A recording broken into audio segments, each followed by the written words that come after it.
नांदेडचे विद्यमान खासदार खरं तर आपल्याला सगळ्यांना माहिती आहे, अलीकडच्याच काळामध्ये लोकसभेच्या निवडणुका झालेल्या होत्या आणि त्याच्यामध्ये नांदेड लोकसभा मतदारसंघातून महाविकास आघाडीचे उमेदवार या नात्याने वसंतराव निवडून आलेले होते।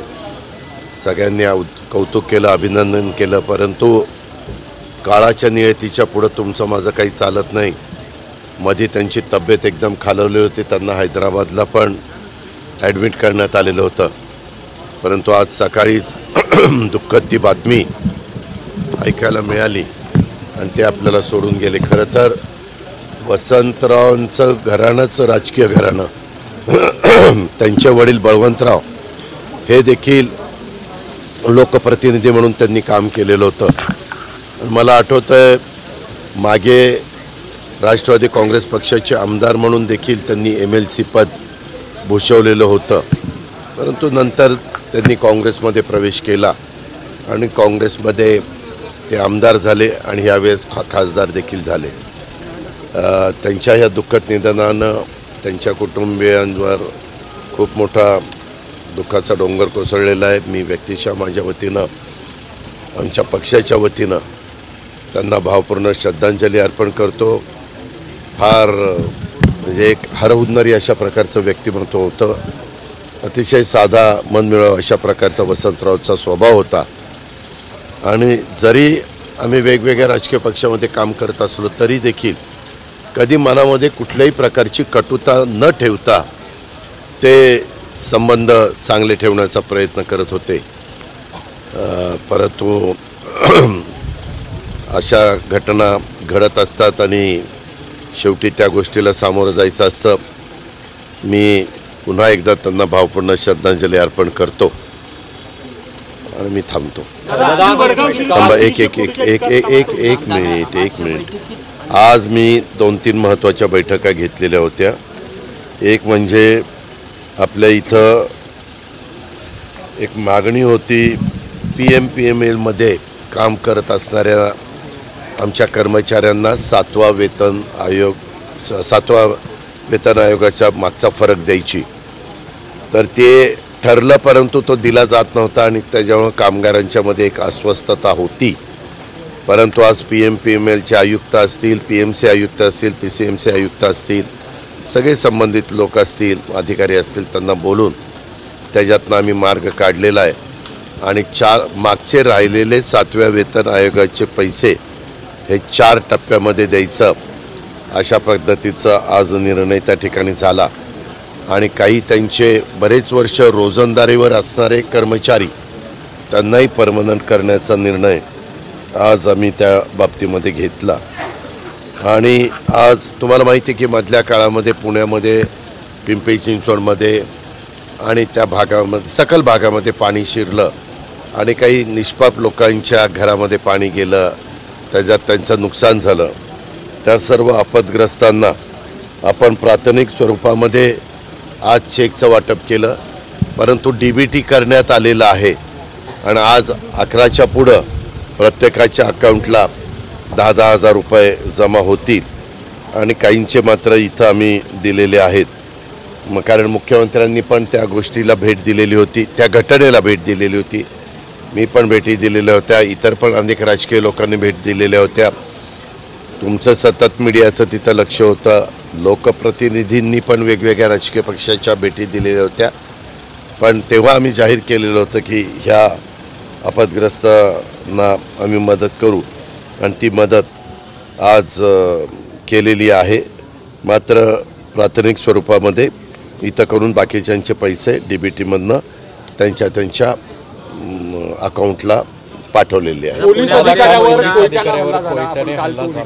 कुठे वानवडीचे पोलीस AP आहेत, त्यांच्या डोक्यावर कोयत्याने हल्ला झाला, ते ॲडमिट होते, त्यांच्या डोक्यावर त्यामध्ये कधी पण कुणी कायदा हातात घेण्याचा प्रयत्न करू, पोलीस हे कायदा सुव्यवस्था चांगली ठेवण्याचा प्रयत्न करत असतात।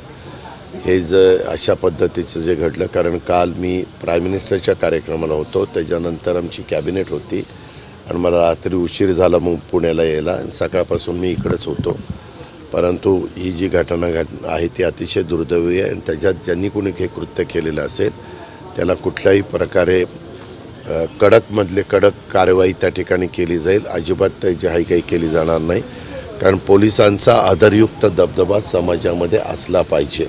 आणि जे विकृत लोक आहेत, जे गुंड प्रवृत्तीचे लोक आहेत, जे समाजामध्ये समाज कंटक म्हणून वावरणारे लोक आहेत, अशांच्यावर कारवाई करणं हे आमच्या पोलीस खात्याच्या अधिकाऱ्यांचं आणि कर्मचाऱ्यांचं कामच आहे. परंतु त्याबद्दल अधिकची माहिती मी कमिशनरकडनं घेईन की ह्याच्या पाठीमागचं कारण काय, कशामुळं हा हल्ला झाला आणि त्या संदर्भातल्या पुढच्या जे काही कारवाई असेल ती कडकमधली कारवाई विकास कामाचं उद्घाटन केलं जाईल. मात्र त्याच्यावर आज परत पुन्हा एकदा वाद होतोय, जे तुम्हाला जुन्नरमध्ये अनुभवायला मिळालं तेच इथं होतंय. आणि भाजपच्या नेत्याचं त्याच्यावर नाव नाही, त्यानं त्याचा आक्षेप घेतला. हा कार्यक्रम सरकारचा कार्यक्रम एक मिनिट, हे कार्यक्रम आहेत, हे सगळे सरकारचे कार्यक्रम आहेत. आता त्या कार्यक्रमामध्ये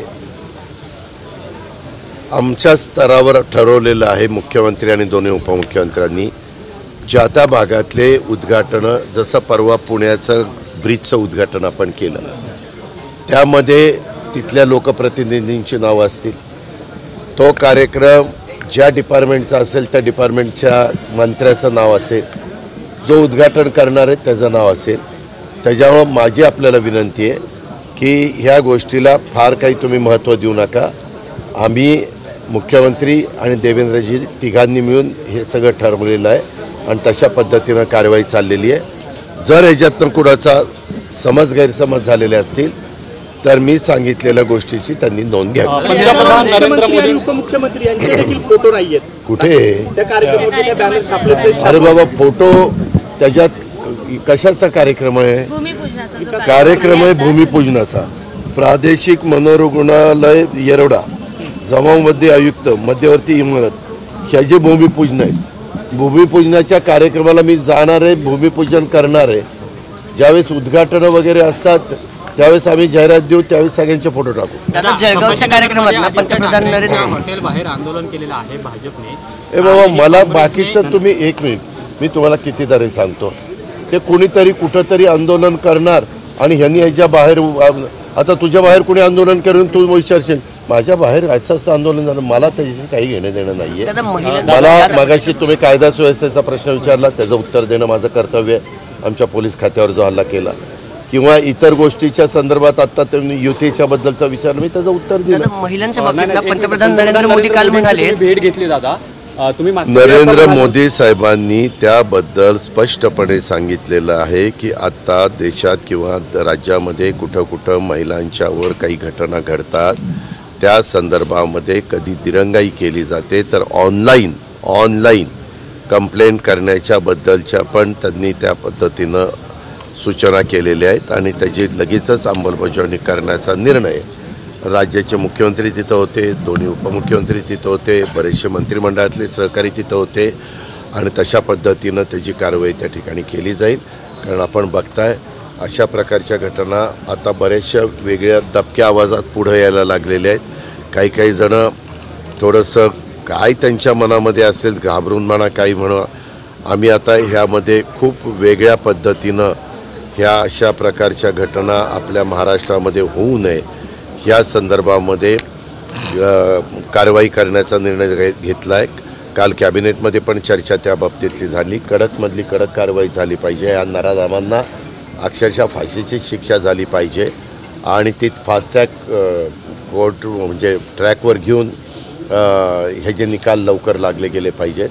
अशा प्रकारची बरीचशी काल चर्चा त्या बाबतीमध्ये झालेली आहे आणि तशा पद्धतीनं पुढे जायचं सरकार. कुठला विमानतळाचं नाव बदलण्याचं? कुठला? तुकाराम महाराज पुणे विमानतळ. मोहोळ यांनी मुख्यमंत्र्यांची भेट घेतली आणि त्या विमानतळाला घेतली आणि त्याच्यात त्यांनी असं लिहिलंय तुकाराम महाराजांचं नाव पण मग त्या संदर्भामध्ये ते विमानतळ आहे हे डिफेन्सच्या ताब्यात आहे. आपण सहसा डिफेन्सच्या ताब्यातल्या विमानतळाचं काय करायचं हा पूर्णपणे केंद्राचा अधिकार आहे. आज ते तिथं आहेत. सर्वश्रेष्ठ संत म्हणून तुकाराम महाराजांची संपूर्ण ओळख, देहू हा सगळा त्यांचा परिसर आणि त्याच्यावर त्यांची मागणी ही चांगलीच मागणी आहे. त्याचं सगळ्यांनी स्वागतच केलं पाहिजे. त्याबद्दल राज्य सरकारकडनं जे काही ठराव वगैरे करायचे असतील त्या पद्धतीनं राज्य सरकार ठराव केला जाईल. पण मागं छत्रपती संभाजी महाराजांच्या बद्दल पण अशाच पद्धतीनं एक प्रपोजल आलेलं होतं. कारण वडू आणि तुळापूर हा सगळा परिसर तिथं आहे. आपण छत्रपती शिवाजी महाराजांचं नाव युगपुरुष मुंबईला दिलं, डॉक्टर बाबासाहेब आंबेडकरांचं नाव आपण नागपूरला दिलं.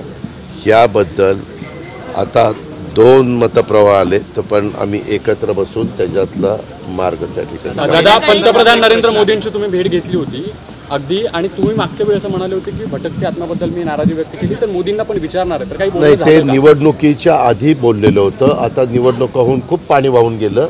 तू कदाचित बघितलं नसेल पाणी किती वाहून गेलं. आता तो विषय संपलेला आहे. जुने विषय आमच्या ग्रामीण भागात म्हणतात उकिरडा उकरत बसायचं नसतं, तसं मी सांगितलं ना. त्या जुन्या गोष्टी मी पुन्हा तुम्हाला सांगतो. तुम्ही अशा पद्धतीनं जर वागायला लागला तर मी उत्तर देणार नाही. ज्या जुन्या गोष्टी झालेल्या आहेत त्याच्यामध्ये सगळं निवडणूक झाली, निकाल लागला, सगळं झालेलं आहे. त्याच्यावर आता नवीन काय ते विचारा ना. आता पृथ्वीराज चव्हाण भेटले होते. पोर्शे अपघात प्रकरणात सरकारचे काही मित्र होते, त्यांना वाचवण्याचा प्रयत्न सरकारकडनं झाला. दादांत खोटं आहे. आपण त्याच्यामध्ये कुणाकडे पुरावा असले तर द्या. त्यामध्ये कुणालाही पाठीशी घातलं जाणार नाही. मुंबई गोवा महामार्गाचा विषय आहे. काही वर्षांपूर्वी पुण्यात फास्टॅग कोर्ट होतं, मात्र आता साध्या कोर्टमध्ये फास्टॅगच्या सगळ्या केसेस असतात त्या चालवल्या जातात. त्याच्यामध्ये विधी व न्याय खात्याशी बोलून आम्ही कसा मार्ग काढायचा तो मार्ग काढू. कारण कुठल्याही पद्धतीनं ह्याबद्दलचे निर्णय घ्यायचे असतात त्यावेळेस मुंबई उच्च न्यायालयाचे चीफ जस्टिस यांच्याही कानावर काही गोष्टी घालाव्या लागतात. तर त्याबद्दल राज्याचे प्रमुख मधून यांच्या मीटिंग चालतात.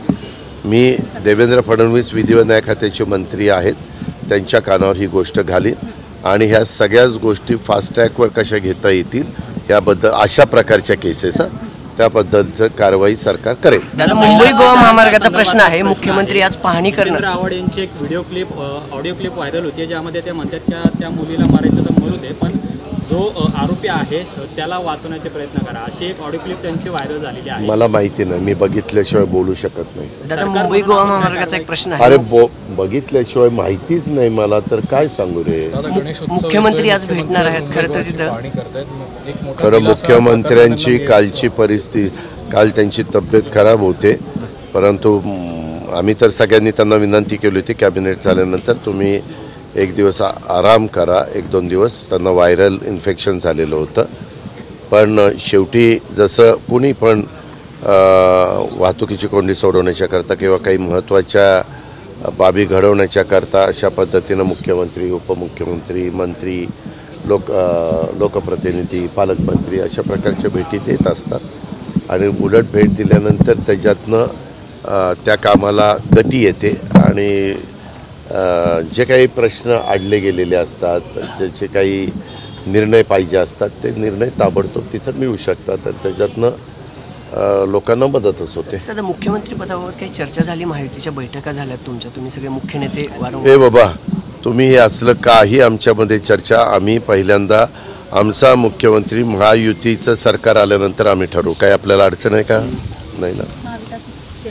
महायुतीचं सांगतो रे. महाविकास आघाडीचं मला काही माहित नाही. बारामतीमध्ये बॅनर लागले सर्व पवार कुटुंब.